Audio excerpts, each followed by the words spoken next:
morning, students. Today we are going to discuss about chapter 4, Animal Kingdom, and we have to discuss about classification as well as the different kinds of animals and their classes and their properties. So, first one, what are the basis of classification here? Mainly we are discussing about the arrangement of cells, their organization, means tissue level organization is there or cellular level organization is there, coeloms are present or not, and what are the types of circulatory system, the reproductive system, and on the arrangement of cells, all these things, body symmetry of course. So these things are actually concerned about their classification. So one by one we'll start here. So first one is the level of organization. So the all members of animals are multicellular. All of them do not exhibit the same pattern of organization of cells. So they are exhibiting cellular level of organization, tissue level of organization, organ level of organization, and organ system level of organization. So four types are there. So one by one discuss here. So just like the first sponges, those who are porifera actually, we will be discussing afterwards. So those who are sponges, the cells are arranged as loose cell aggregates, means they have cellular level of organization, means their tissues are not formed, only cells are present there, cells are arranged there. Some divisions of labor occur among the cells in coelenterate, means next one, you can see that one. Next one we will be discussing about the phylum Porifera, and then it is coming about the phylum Coelenterata. This one Coelenterata, this one is the Ctenophora, Platyhelminthes. Different phylum we are going to discuss: Aschelminthes, Annelida, Arthropoda, Mollusca, Echinodermata. So these are actually called the phylum. So here we can see the first is the Porifera. Porifera, they have the cellular level of organization. And next one, Coelenterata, they have the arrangement of cell is more complex. Here the cell performing the same functions are arranged into tissues. That means here tissues are formed started there, and they are showing tissue level of organization. Little bit higher level of organization, the tissues are now combining together to form the organ. So organ level is exhibiting by which one? Platyhelminthes and other higher phyla, where tissues are grouped together to form the organs, is specialized for a particular function. So first we have seen here the Porifera, they are showing cellular level of organization. Then the Coelenterates, they are showing the tissue level of organization. Similar cells are combining together to perform a particular function. And then the similar tissues are combining together to perform a particular function, that is called the organ. And animals like which one? Annelids, Arthropoda, Mollusca, Echinodermata and chordates, organ have associated. Now organs are associated to form the functional system, and these systems are called they are actually performing a particular function, and that's why that is called organ system. Okay, so these are different kind of organization actually: cellular level organization and tissue level organization. Then it is coming about the Platyhelminthes, their organ level organization. Then it is coming about the Annelids, Arthropod, Mollusca, Echinodermata, and so on, their organ system level organization. So these are type of organization and level of organization, and different groups of animals showing different types of organization, that is called organ system. For example, if we are saying the digestive system of Platyhelminthes, means the phylum that we will discuss afterwards. Platyhelminthes, platom जिसको हम बोलते हैं, has a only single opening to the outside of the body that serves as both mouth and anus. Single opening is there, but normally it is not actually incomplete one. The digestive system is not completed here because it is not the normal digestive system, but a complete digestive system has two openings, mouth and the anus. Okay, similarly they have, जैसे ये तो हो गया digestive system के बारे में बोला, but different animals showing different types of organ system. जैसे सर्कुलेटरी सिस्टम की बात अगर करें तो open type and close type. फायर ओपन टाइप किसको बोलते हैं ना, when the blood is circulating not only through the blood vessels but they are opening in a body cavity, that is actually called the coelom, and that type of circulatory system is called the open type of circulatory system. and the tissues and cells are directly bathed in the blood here. Okay, the blood are open there. Blood is not always circulating through the blood vessels. Closed time में क्या होता है, in which the blood is always circulated through a series of vessels and varying diameter. मतलब vessels कौन कौन से, arteries है, veins है, कैपिलरीज है. So two types of circulatory systems are there. So different animals are showing different types of body organization or organ system. So we'll discuss one by one afterwards. So these are the actually we can say the categories on which we are classifying the animal. Next one is coming. So ये तो हो गया body level organisation, ये cellular level, tissue level, organ system level, organ level, all these are there. Next one is coming symmetry.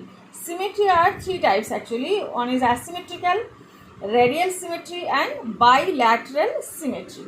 So first we are coming, animals can be categorized on the basis of their symmetry.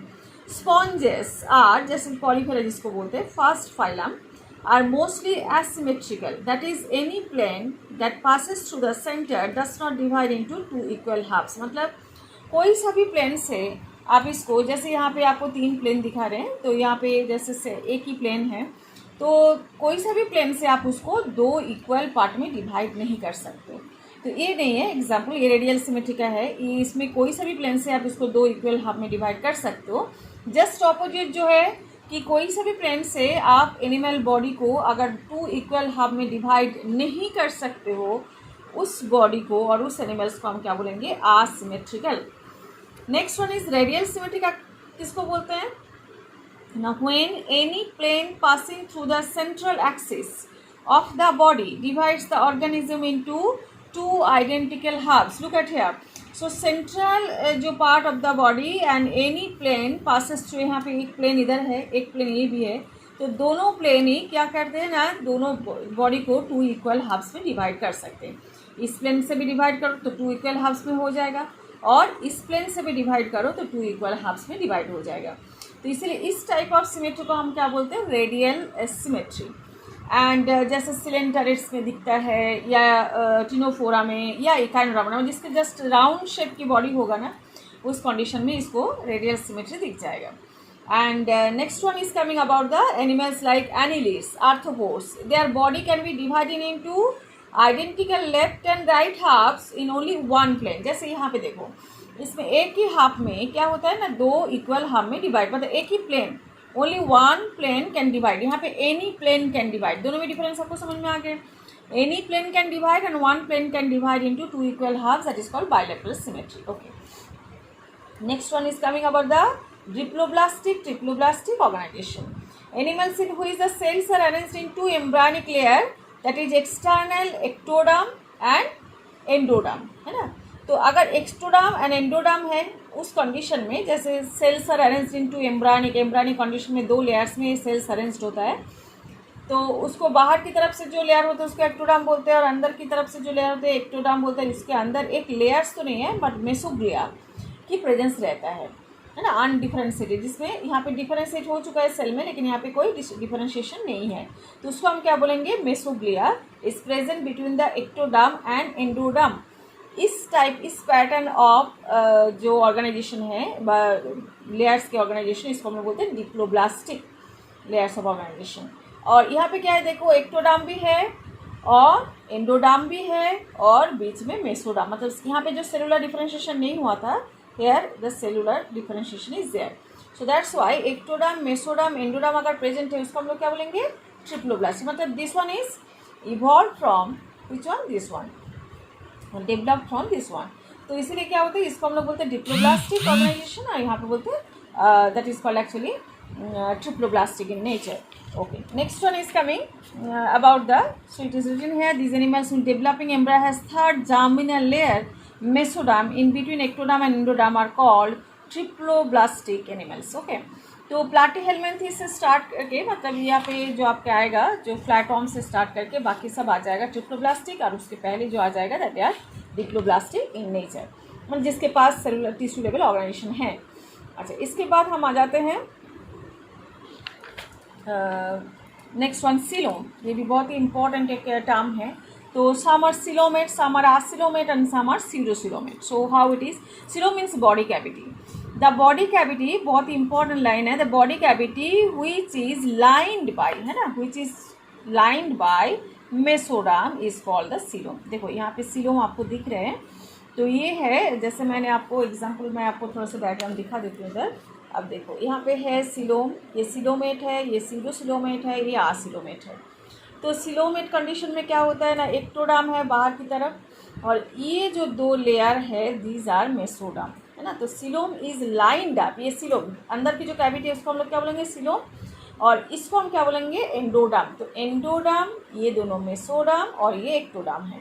तो coelom is actually lined up by which one, mesoderm. ये दोनों mesoderm layer इनको lined up करके रखा है, तो इसको बोलते हैं coelomate.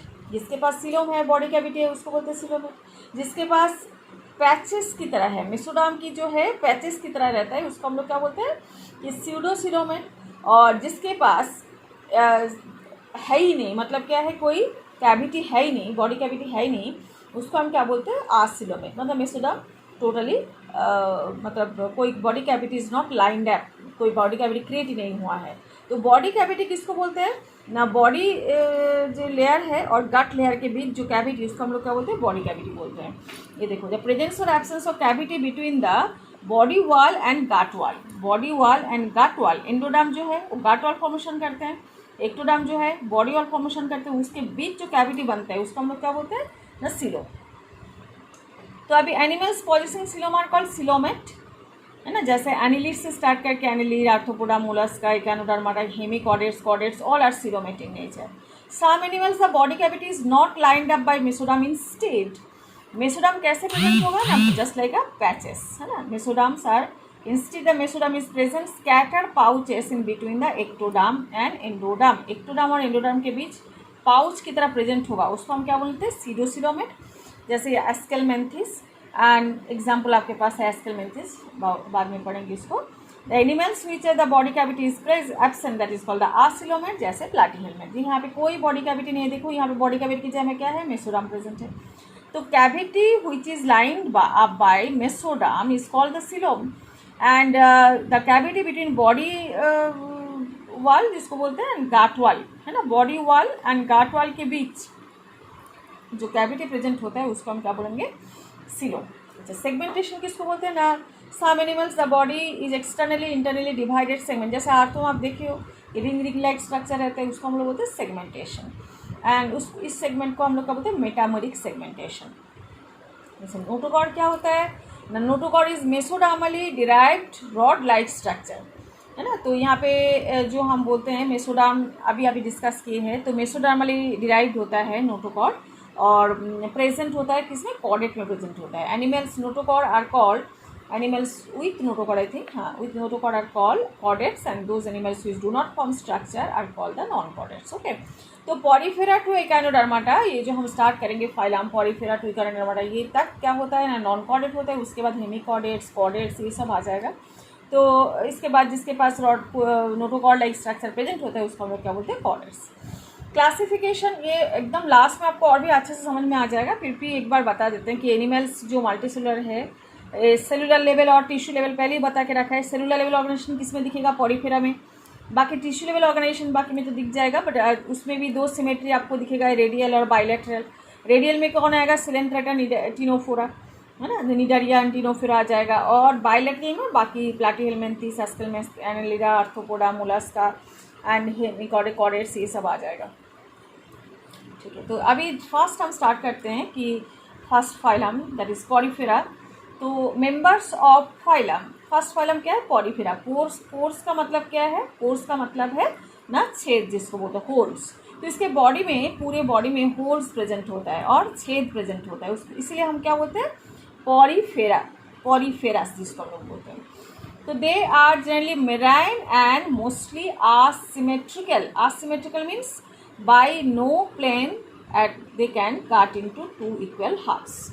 These are primitive multicellular animals and have cellular level of organization. इसके बॉडी में टिश्यू लेवल तक पहुँचे नहीं है, सेलुलर मतलब collection of cells are there, aggregation of cells are there, tissue level organization दिखेगा नहीं इसमें। Sponges have a water transport or canal system, है ना, and water enters through the minute pores that is called the ostia and in the body walls into a central cavity जिसको हम लोग क्या बोलते हैं स्पॉन्जोसिल। मैं आपको दिखा देती हूँ इधर स्ट्रक्चर, आपको और भी अच्छे समझ में आ जाएगा। Look at here. So this is called spongiosil, means the cavity, and the minute pores, these are called ostia. These pores are called ostia. ठीक है, छोटे छोटे स्पोर जो है दे लिखा हुआ है dermal ostia, and this is called spongocoel. So ostia के थ्रू क्या होता है, पानी they are entering with food with oxygen, and then they are after respiration is over, after the digestion is over, the water is coming out through that big hole. This is called the osculum. It is coming at the top of the body, so that is called the osculum. and छोटे छोटे जो pores होते हैं इसको हम लोग क्या बोलते हैं, ऑस्टिया बोलते हैं। ठीक है, तो छोटे छोटे पोर्स को हम क्या बोलेंगे, ऑस्टिया, एंड बड़े पोर जो सबसे बड़ा है उसको हम लोग क्या बोलेंगे, ऑस्क्यूलम। तो ऑस्टिया के थ्रू water is entering and they are exiting through osculum, और जो कैविटी उसको हम लोग क्या बोलते हैं, स्पॉन्जोसिल। ओके, स्पॉन्ज के अंदर जो कैविटी उसको हम लोग क्या बोलते हैं, स्पॉन्जोसिल। अच्छा, इसके बाद हम आ जाते हैं, this pathway of water transport is helpful in food gathering, respiratory exchange and the removal of waste. Quanocytes और collar cells line the spongiosil and the canals. देखो यहाँ पे आपको दिख जाएगा, these cells are known as the collar cells. देखो लिखा हुआ है collar cells, COLL है। अच्छा, ये स्पॉन्जोसिल, ये जो स्पॉन्जोसिल इधर का स्पॉन्जोसिल इधर दिखा रहे हैं, और दिस इज कॉलर सेल्स है ना। तो collar cells are lined up स्पॉन्जोसिल।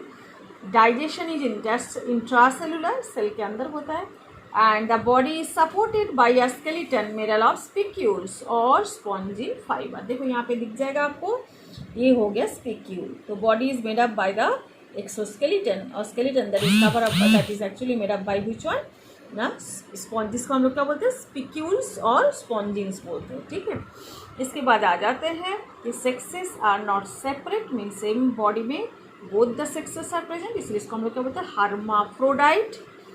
Eggs and sperms are produced by the same individual. Sponges reproduces asexually by fragmentation. इसके asexual reproduction किसके थ्रू होता है, fragmentation, और sexually by the gametes. Fertilization क्या होता है, internal fertilization. Development is indirect. इसका meaning ये है कि डायरेक्ट डेवलपमेंट नहीं है, लार्वल स्टेज के थ्रू। देखो लिखा हुआ है having a larval stage which is morphologically distinct from the adult. Adult और लार्वल जो स्टेज होता है उसके मॉर्फोलॉजिकली कोई सिमेट्री नहीं रहता है, और they are developing through a larval stage, that's why that type of development is called indirect development. तो यहाँ पे मेन क्या क्या बात है ना, they are porous body and minute pores are known as ostia and the big pore is known as the osculum. Through the ostia, the water is entering to the spongiosil. The body cavity is known as the spongiosil here. Means body cavity, no, it is actually called the primitive, that is called the water transport or canal system, जिसको हम लोग बोलते हैं कि that is a central cavity actually, not body cavity. The central cavity is called the spongiosil, and this pathway of water transport the food gathering, respiration and removal of waste. Quanocyte or we can say the collar cells are actually lining up this spongiosil, and their body is actually made up by the that is called the skeleton, that is made up of spicules or spongy.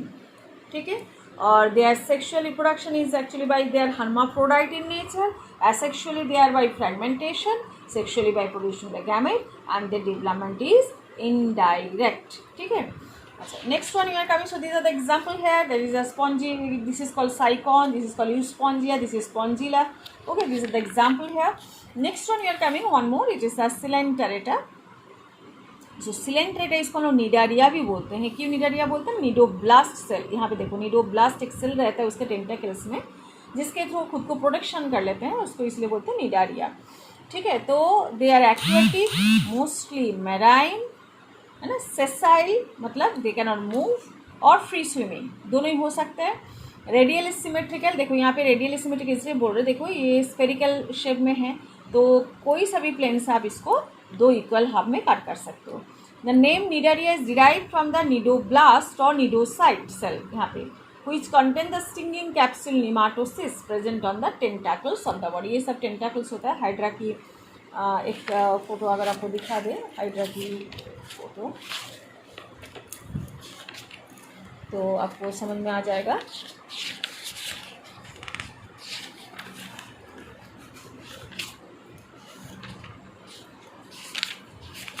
ये रहा hydra की photo. आप tentacles देखो, यहाँ पे tentacles है और ये टेंटाकल्स में क्या रहता है ना, जिसको हम लोग बोलते हैं निडोब्लास्ट और निडोनेमाटोसिस्ट जिसको बोलते हैं।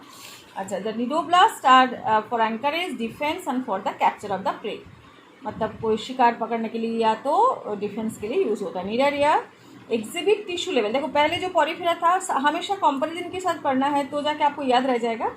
तो इसके पास टिश्यू लेवल ऑर्गेनाइजेशन है, they are diploblastic in nature. Tissue level आ गया तो डिप्लोब्लास्टिक आए, मतलब एक्टोडर्म एंडोडर्म में प्रेजेंट है और मेसोग्लिया प्रेजेंट है। They have a central gastrovascular cavity, है ना, तो that is actually called the with a single opening, that is called the hypostome. देखो यहाँ पे ये गैस्ट्रोवास्कुलर कैविटी, इसकी जो ओपनिंग इसको हम लोग क्या बोलते हैं, हाइपोस्टोम बोलते हैं। और इसके बाद हम आ जाते हैं some of cnidaria, digestion is extra cellular intracellular also. Some of the cnidarias are corals having skeleton composed of calcium carbonate, इसकी जो स्केलेटन प्रेजेंट होता है इसको मेड अप बाय कैल्शियम, जैसे वहाँ पे स्पिक्यूल्स था यहाँ पे calcium carbonate. Cnidaria exhibit two basic body form, that is polyp and medusa. इसको पॉलिप बोलते हैं, इसको मेडुसा बोलते हैं, है ना। मेडुसा जैसे अम्ब्रेला शेप होता है और पॉलिप जैसे होता है हाइड्रा की जैसे शेप होता है वैसे ही होता है। तो यहाँ पे बोला है the form is a polyp वाला जो है द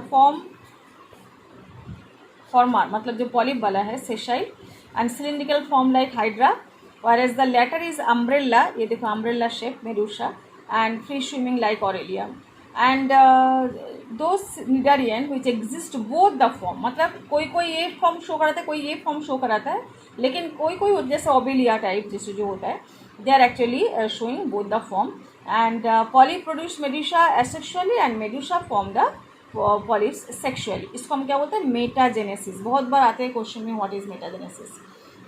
अच्छा, तो यहाँ पे एग्जांपल होता है फाइशेलिया, जैसे पोर्तुगीज मैन ऑफ वॉर, कभी कभी आता है what is called as Portuguese man of war, तो आपको बोलना है फाइशेलिया, सिलेंटरेक्ट्रा के अंडर में आएगा। Adamsia sea anemone, pennatula sea pen, gorgonia that is sea fan and Mandrina, that is grain cover. So these are the example of which one? Coelenterata.